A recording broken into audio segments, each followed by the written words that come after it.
So maybe only 6 years. Okay. Well, I'm going to go to the obscure parts that I didn't know about. Okay. After I just want to salute you for taking on the enslavement issue early and quoting Jefferson's notes on Virginia. I didn't know how you were going to deal with that in these times, but why don't you explain to the audience? You just took it on head on with each of these four Virginians.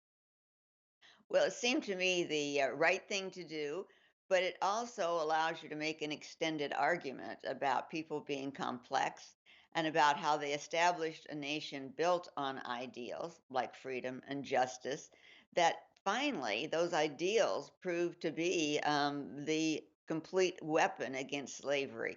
You can't have a nation built on those ideals and have people enslaved. I don't believe people can read often enough what Jefferson, and you quote him on page 79.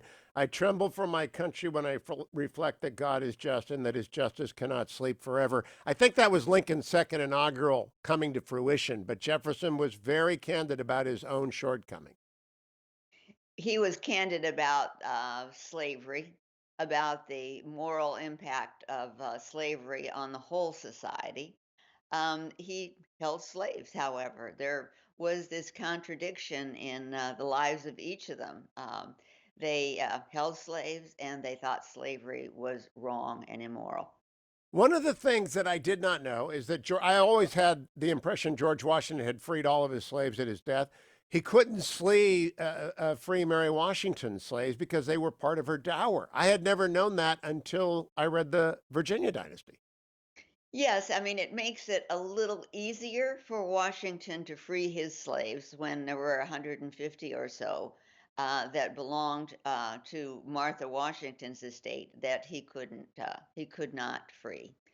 But that's not to uh, undercut the fact that he made an important gesture that one would have hoped others would follow when he did free his own slaves.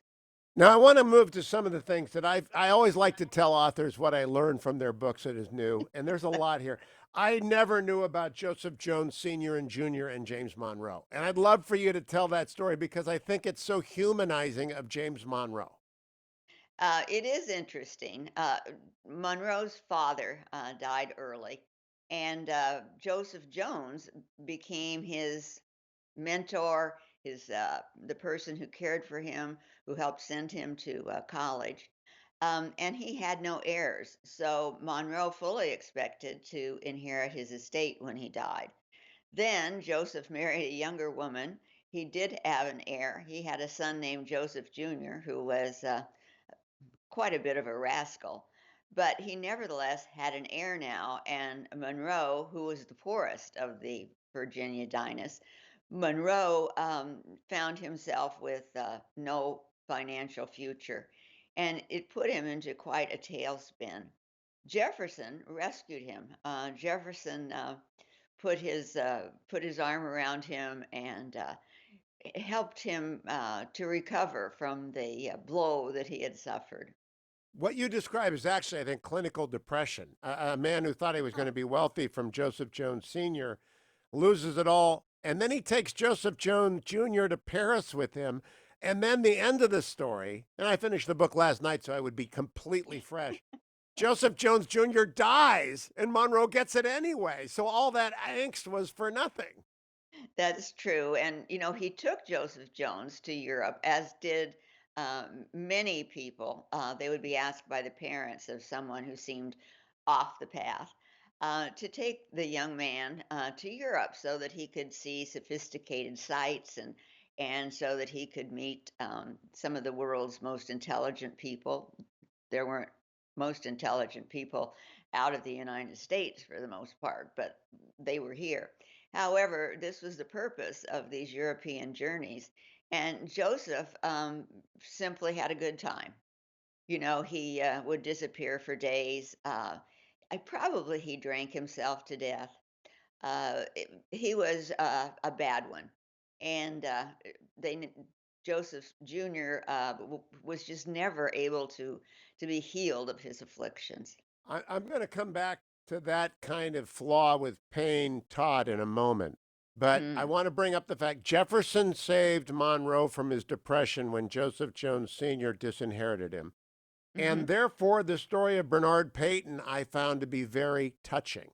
Bernard Payton, yeah, a lot of people, I'm sure that you and the vice president had lots of people ask you for favors over the years, and I'm sure you did what you could for people.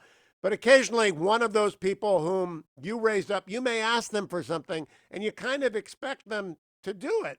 And so Jefferson asked Monroe, who he took up and raised up, to please appoint Mr. Bernard Payton, what, a postmaster? I can't remember what it was. And Yeah. Monroe doesn't do it. And Jefferson, I want to quote it, sorely and deeply wounded and humiliated. These are human people. That's what I like about the Virginia dynasty. You really make manifest how human these people are. Jefferson had promised the postmaster post to Peyton, who was he was someone who helped Jefferson in trouble. When Jefferson was in debt, Peyton would arrange somehow to get a second mortgage or whatever Jefferson needed to pay off the immediate debt. So they had been longtime friends, and Peyton had helped Jefferson out. So Jefferson said to himself, well, I can help Peyton. And so he told Peyton that he would use his clout with Monroe to get him the postmaster's post. And this was a very desirable post, one of the few that paid well. And when Monroe didn't come through, Jefferson was not only dismayed at the actions of his friend, he was embarrassed. He had promised Humiliated. help Yeah. to Peyton, and it didn't come through. That's what I love about the Virginia dynasty. There are human moments through this, and then a human moment not about one of the Virginian dynasts, but about John Quincy Adams. I did not know that he negotiated the Florida Treaty and made sure to include the United States all the way to the Pacific and was quite proud of it. But yet, John Quincy Adams did not list that as his accomplishment. Instead, giving that accomplishment to Monroe. That is self effacement of the sort that I actually value quite highly. Are you tempted to launch into John Quincy Adams now, Lynne Cheney, because he's another forgotten founder? You're I don't know, you have ESP or something because yes, I have considered it. He's an odd character, he's very cold. But when you read his diary, you don't have that impression so much. He jokes in his diary. And you're right, he was self-effacing, a perfect cabinet member, accomplish something great and give all the credit to the boss because the boss is, after all, the president. So there's much to be admired. His wife, Louisa, was the first foreign born first lady. She was very interesting, very well educated. And so she would make a good second half of the book. Oh, it's he's very well drawn for a minor portrait. Let me bring up something I didn't know about James Monroe. He was intellectually insecure. Now, of course, if you're hanging around with James Madison, who wouldn't be intellectually insecure? And Hamilton, but nevertheless, he's a senator, he's an ambassador to Paris, he's a president, but he never quite got over this insecurity.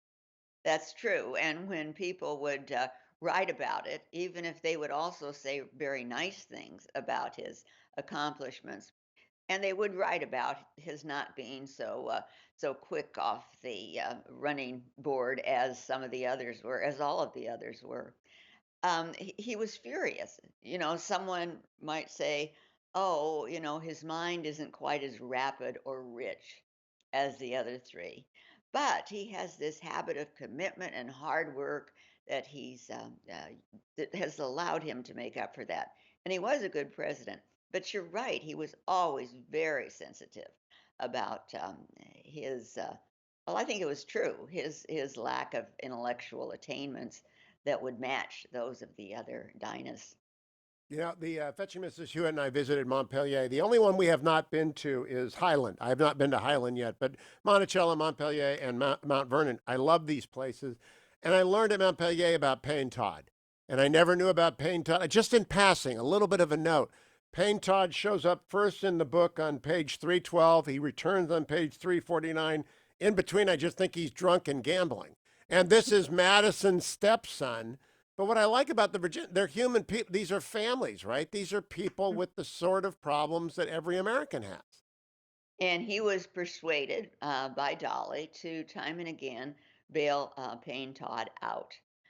He was a source of complete worry to his mother, Payne Todd to Dolly.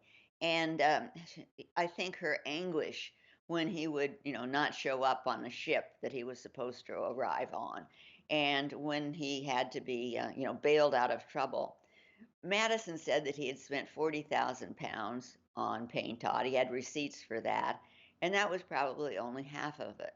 Now, Wow. in those Wow. days, that was an amazing amount of money. It was probably as much money for Madison as Jefferson lost in an attempt to help a friend, and Yeah. that brought Jefferson's estate down. So, There are so many things I could talk to you about. The picture of an old and bent Jefferson playing with his grandchildren on the lawn of Monticello is wonderfully drawn. I could talk to you about William Crawford, who's a new figure for me. I didn't know that the election of 1820 wasn't even contested. I had no idea. But I want to give you a chance. It's at the beginning of the book to just reflect on how so much genius comes out of, as you say, draw a little compass at the beginning, and you get Washington and Jefferson and Madison and Monroe out of this very tiny part of Virginia. Why is that, Lynch? You've been thinking about it and working on it for years. Why is that? well, part of it is that they were very well educated. Virginia had a great education situation for the sons of the elite. They all were students of the Scottish Enlightenment. Washington educated himself, but the other three studied with scholars who, had the idea, who had advanced the Enlightenment idea of freedom and justice and equality to say further that it was important to use reason to better the lot of mankind. So they'd all been steeped in these ideas, as their peers often were. And then, this is what's amazing about human accomplishment. They were there at the moment when these ideas could be put into work. They established a nation, never been done before, based on those principles. And as we've heard very often in recent days, they were also slaveholders. It was a complete contradiction. But it seems to me we can't forget and we can't fail to honor that they established a nation built on great principles. Among the people who admired them for doing that was Frederick Douglass, who said that there was not a word in the Constitution that encouraged slavery, and that in fact, if we all lived up to the preamble, we would be a great and moral nation. Eh, Lincoln also praised Jefferson for the preface to the Declaration of Independence because it set out the great ideas that in fact ended slavery. and my last point, Lynne Cheney, and the Virginians is just a marvelous work. Congratulations on the Virginia dynasty. The I did not know that Jefferson had drafted what it became the Northwest Ordinance. Now I'm very proud of the Northwest Ordinance because I'm from Warren, Ohio, which is the home of the Western Reserve, right? So the Northwest Ordinance is in my blood. But I had no idea that Jefferson, prior to the Northwest Ordinance, had laid out an ordinance for all of the West upon which the Northwest Ordinance was built. So I think the Virginia dynasty has, like your book on Madison, has got a lot of stuff for people who think they know the founding pretty well, right? They Uh, think they know all this. you are a historian. You read an immense amount, and for you to say there are things that you found that you didn't know So is many things. a real compliment. I really appreciate that. So many things. I mean, did you know that the election of 1820 wasn't contested? I just had no idea. I mean, I knew it was the death of federalism, but I think I didn't know the details. I'm sure I didn't. You don't know the details of most of these events until you've really researched, until you've really, gone down every avenue. Well, congratulations on the Virginia Dynasty, Lynn Cheney. Another great bestseller in the works, and I look forward. I hope you do, John Quincy Adams. I would love to have him explained to me by somebody because he is a rather fascinating character in the background of the Virginia Dynasty. Good to see you again, Mrs. Cheney. Hey, Hugh, it's always great to see you. Thank you.